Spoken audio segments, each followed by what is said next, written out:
Boris Johnson has recruited key allies inside the EU as Britain pushes back against Brussels' plan to block vaccine exports to the UK. Boris Johnson appears to have outmaneuvered Brussels and senior EU figures, including Emmanuel Macron and Angela Merkel, amid a tense clash between the two sides. Mr. Johnson has recruited key member states as allies inside the EU to push back against the European Commission and Ursula von der Leyen's plan to block vaccine exports to the UK. Both Mr. Macron and Ms. Merkel have backed the EU plan, which could hit 20% of the UK's vaccine supply. However, Britain has recruited key allies in Belgium, the Netherlands and Ireland, all of whom are urging Brussels to stand down.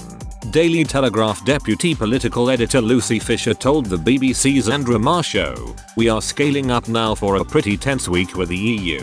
This is a subject that will be discussed at the EU Council summit on Thursday. It's worth noting there isn't a consensus in the bloc over how to treat this threat of a blockade, or what the Mail on Sunday calls holding doses hostage from the UK." She continued, "France and Germany appear to be backing the European Commission's president's threat, but Boris Johnson does seem to have done a good job in recruiting allies in Belgium, the Netherlands, Ireland, all of whom are much more reluctant to engage in this trade war." Earlier on Sky News, Defense Secretary Ben Wallace said any plans to deny vaccine exports to the UK would be extremely damaging for the bloc, which prides itself on open trading and following contracts. Mr. Wallace said the European Commission and Ursula von der Leyen knows the world is watching, and if the EU begins to unpick the contracts it has with third countries, it would unravel other agreements across the globe. Also in the BBC programme, Andrew Marr spoke with EU Finance Chief Mairead McGuinness, who defended the bloc's behaviour after European Commission President Ursula von der Leyen threatened to ban exports of vaccines from the continent to countries with a high vaccination rate. While Ms. McGuinness listed off how the EU is supporting the vaccine rollout internationally, Mr. Marr embarrassingly pointed out that millions of AstraZeneca vaccines sit unused in European storage.